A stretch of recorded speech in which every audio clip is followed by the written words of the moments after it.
Finding June. I never thought I'd find myself here at 50, sitting on my porch with the Blue Ridge Mountains painted in twilight hues before me, penning these words with a heart so full it threatens to spill over. Sometimes I trace my fingers over the rim of the sea glass green mug beside me, the one that changed everything, and marvel at how life circles back to offer second chances when you least expect them. The silence after Richard left was deafening. 25 years of marriage, gone with such clinical precision, it felt like an amputation.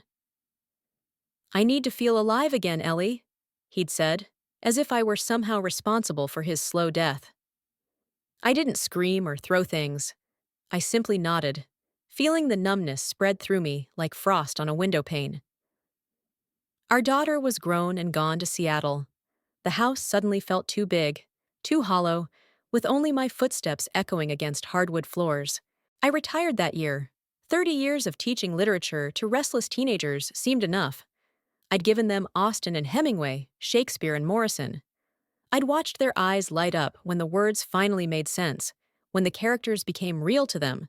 But somewhere along the way, I'd stopped feeling that spark myself. It was as if I'd been reading life's poetry through smudged glasses for years. The cottage on the outskirts of Asheville became my sanctuary. I hadn't planned on leaving our colonial in Charlotte, but Richard wanted to sell, and suddenly the thought of staying felt suffocating. The realtor showed me this place on a whim. "It might be too rustic for you," she'd warned.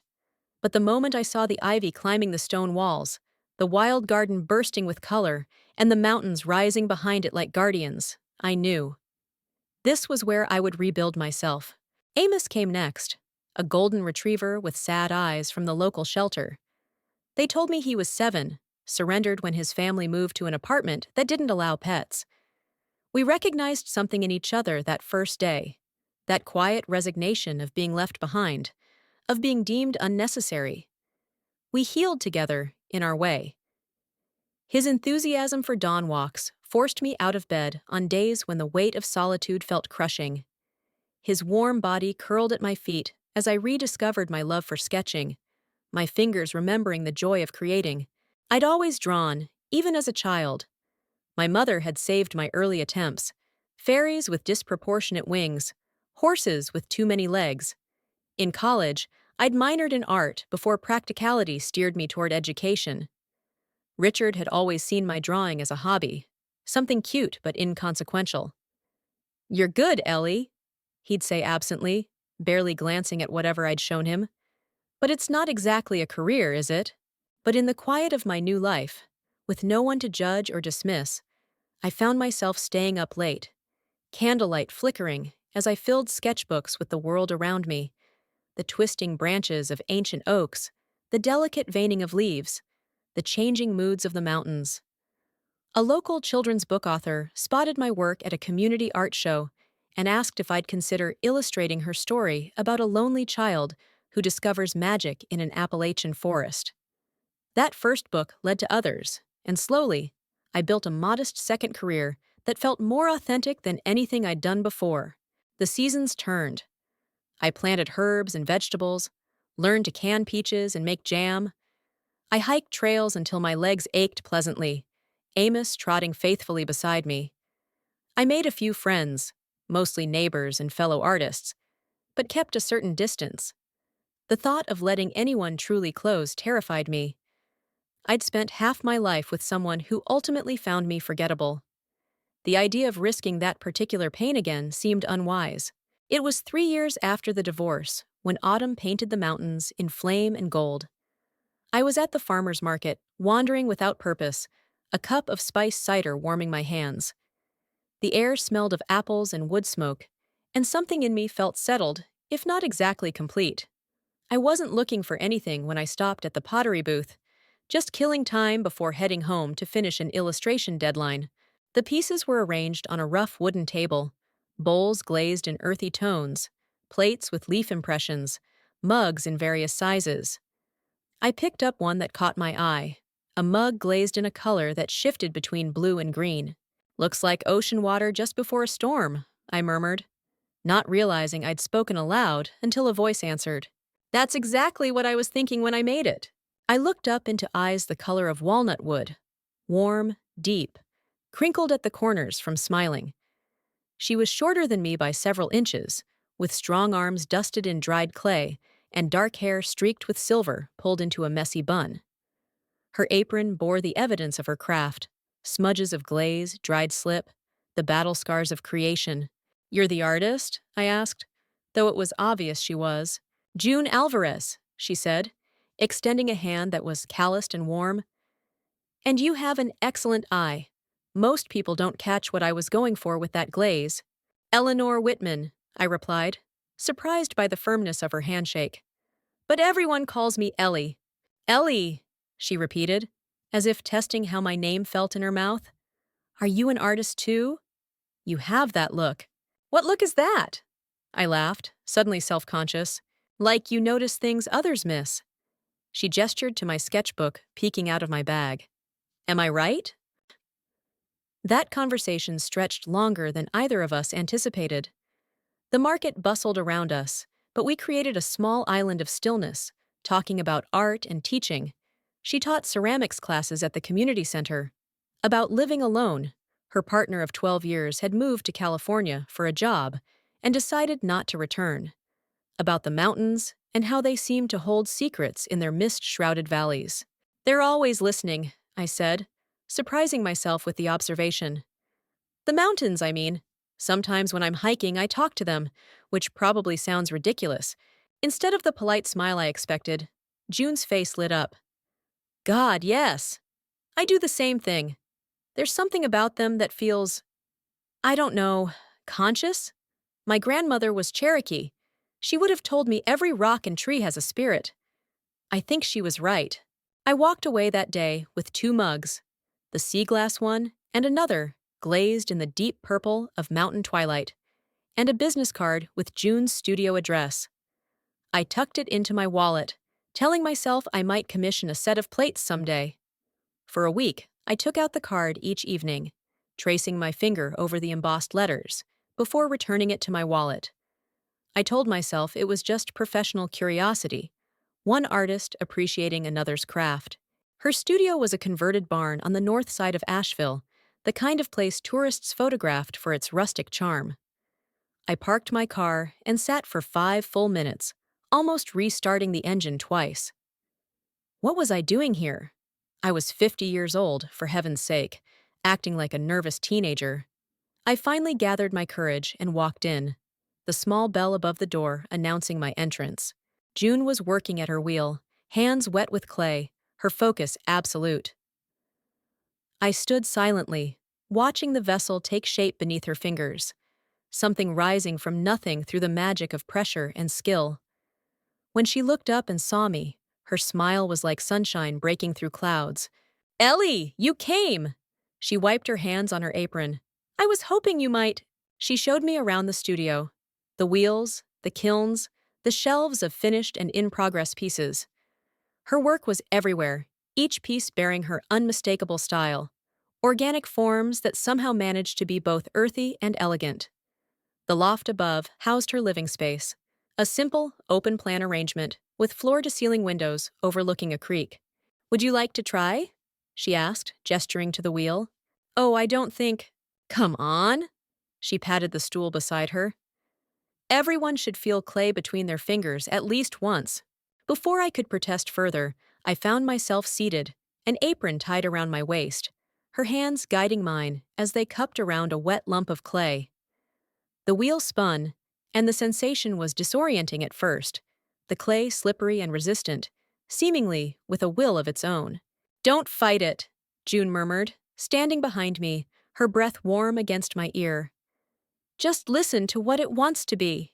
Her hands covered mine, applying gentle pressure, and I felt the clay respond, rising between our fingers into something new. The intimacy of the moment, her body close to mine, our hands creating together, sent a shock of awareness through me that I hadn't felt in years. Not just desire, though that was certainly there, but a deeper recognition, as if some part of me that had been asleep was suddenly, startlingly awake.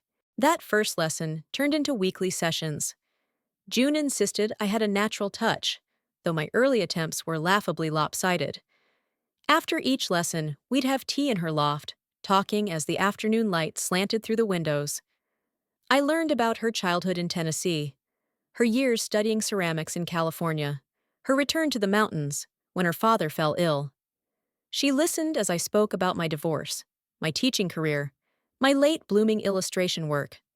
She asked to see my sketchbooks, and unlike Richard, she took her time with each page, asking questions, noting details, genuinely interested. "You see the world in lines and shadow," she observed. "I see it in texture and form. We're complementary that way." Tea turned to dinner. Simple meals at first, soup she had simmering, bread I would bring from my favorite bakery. We'd eat at her small table by the window, watching twilight settle over the mountains. She told me stories that made me laugh until my sides hurt, about disastrous firings where an entire kiln's worth of work had to be scrapped, about the eccentric customers who commissioned bizarre pieces, about the time she accidentally delivered a set of nude figure planters to a conservative church fundraiser. I found myself thinking about her during the days between our meetings, wondering what she was working on, imagining her strong hands shaping clay, remembering the sound of her laugh. I caught myself smiling at random moments, just from these thoughts. It was terrifying and wonderful, this rediscovery of anticipation. Winter came early that year, dusting the mountains with snow before Thanksgiving. One evening in early December, we shared a bottle of red wine and bowls of butternut squash soup as a fire crackled in her small wood stove. The conversation had a different quality that night, softer, more intimate. We spoke of loneliness, of the paths not taken, of the fear of growing old alone. "Do you date?" she asked suddenly. "Since your divorce, I mean." I laughed, the wine making me more candid than usual. "God, no. The thought of online profiles and awkward coffee meetings with strangers seems exhausting. Besides, who wants a 50-year-old former English teacher with dirt under her nails and a penchant for talking to mountains?" June didn't laugh. Instead, she looked at me with an intensity that made my heart quicken. "I can think of someone who might," she said quietly. When it was time to leave, she walked me to my car as usual. Snow was falling softly, catching in her hair, melting on her eyelashes. We stood facing each other, breath clouding between us in the cold air. "I like being around you," she said simply. The world seemed to pause. Snowflakes suspended. The distant sound of wind in the pines, the only thing breaking the silence. "I like being around you too," I replied, my voice hardly more than a whisper. I'm not sure who moved first. Perhaps we both did, drawn together like two ends of a closing circle. Her lips were soft and tasted of wine, her hands gentle as they framed my face. The kiss was tentative at first, a question being asked and answered, before deepening with a hunger that surprised us both. I felt awake in my body in a way I hadn't in decades, every nerve ending singing with awareness. When we finally pulled apart, her eyes searched mine, looking for doubt or regret. She found none. "I've wanted to do that since the day you walked into my studio," she confessed. "Why didn't you?" I asked, snow melting on my heated cheeks. "Some things shouldn't be rushed." She brushed a snowflake from my hair. "Some things are worth waiting for." I drove home that night in a daze, my fingers touching my lips in wonder, unable to stop smiling. 50 years old, and I felt like a teenager experiencing first love, giddy, terrified, exhilarated. When I walked through my front door, Amos greeted me with his usual enthusiasm, but seemed to sense something had shifted, tilting his head as if trying to understand this new, glowing version of me. We didn't rush anything after that first kiss. We were both old enough to know that what was growing between us was too precious to risk with impatience. Our weekly lessons continued, but now they included stolen kisses, lingering touches, and sometimes long periods where the clay was forgotten entirely as we lost ourselves in each other. The first time she stayed the night at my cottage, we lay awake for hours, talking in whispers, though there was no one to overhear, learning each other's bodies with wonder and care. I discovered the scar on her shoulder from a childhood fall, the sensitive spot at the base of her spine that made her gasp when touched, the way her expression changed when pleasure overtook her. She mapped the geography of me with artist's hands, making me feel beautiful and desired in a way I never had before. I never expected you, I told her, as dawn light filtered through my bedroom window, painting her skin in gold. At this age, in this place, I thought that part of life was over for me. She propped herself on an elbow, looking down at me with those deep brown eyes. That's the thing about clay, Ellie. You can always reshape it, no matter how many times it's been fired. Nothing's ever truly finished until you decide it is. Spring came, and with it, a blossoming of our relationship into something solid and real. June began leaving clothes at my cottage. I cleared a shelf in my bathroom for her things. We established a rhythm, weekdays often spent working separately. She at her studio, me at my drawing table. Evenings and weekends together. We cooked meals, hiked trails with Amos, attended local art shows where sometimes one or both of us had pieces displayed. My daughter, Sarah, visited from Seattle and took the news of June with a warm embrace and a whispered, "It's about time, Mom." June's brother and his family welcomed me to Sunday dinners, where I was teased and included as if I'd always been there. We built a life together, piece by piece, day by day. There were challenges, of course. June's spontaneity sometimes clashed with my need for routine. My tendency to overthink frustrated her occasional impulse to act. We argued about small things, how to load the dishwasher, whether the windows should be open or closed at night, and bigger things, whether to combine our living spaces. We eventually decided to split time between my cottage and her loft, how to navigate holidays with our respective families. But even in conflict, there was a foundation of respect and tenderness that had been absent in my marriage. June listened when I spoke. She saw me fully, and I did the same for her. We learned to yield and stand firm in turn, to apologize sincerely, to laugh at ourselves when we were being ridiculous. Our differences complemented each other in unexpected ways. My methodical nature helped bring structure to her creative chaos. Her spontaneity pulled me out of comfortable ruts. I organized her tax receipts. She dragged me to midnight swims in mountain lakes. I edited her artist statements. She pushed me to exhibit my illustrations beyond the confines of children's books. On my 52nd birthday, June blindfolded me and drove me to her studio. When she removed the blindfold, I found myself surrounded by a series of ceramic sculptures. Abstract forms inspired by my illustrations, she explained. Glaze colors mixed to match the palettes I favored in my work. "This is how I see your art," she said, watching my face as I moved among the pieces. "These are the feelings your drawings give me, translated into my medium." In the center of the display stood a larger piece, two forms intertwined, one flowing into the other in a continuous loop, glazed in that sea glass green that had first connected us. "And this," she said softly, "is us." That evening, as we sat on my porch, watching fireflies rise from the garden like earthbound stars, June took my hand. "Move in with me," she said, "or I'll move in here, or we'll find a new place altogether. I just want to wake up with you every morning, not just some mornings." "Are you proposing?" I asked, only half joking. She smiled that smile that still made my heart flip over in my chest. "If I were, would you say yes?" "In a heartbeat," I replied without hesitation. 6 years have passed since that market day when I first picked up a sea glass mug and met the woman who would reshape my life. 6 years of ordinary days made extraordinary by shared glances, inside jokes, the comfortable silence of two people who no longer need to fill every moment with words. 6 years of creating together, she with her clay, me with my pen and ink, both of us building this relationship that feels more like art than anything we've ever made with our hands. I turned 56 last month. June is 48 now, with more silver in her hair and the same laugh lines that crinkle when she smiles. We live in my cottage most of the time. Amos refused to adjust to loft living, though she keeps her studio space. My illustrations have expanded beyond children's books to gallery showings.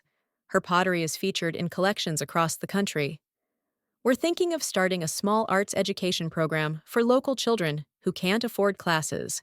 Some evenings, when the light is fading and the mountains are silhouetted against the darkening sky, I find myself overwhelmed by gratitude for this unexpected chapter of my life. Not a second chance at youth, Something far better. A first chance at a love that sees me completely, that challenges and supports me, that makes the ordinary business of days feel sacred. I used to think that life narrowed as you aged, options closing like doors down a hallway, until you were left with only one small room of possibility. Now I know better.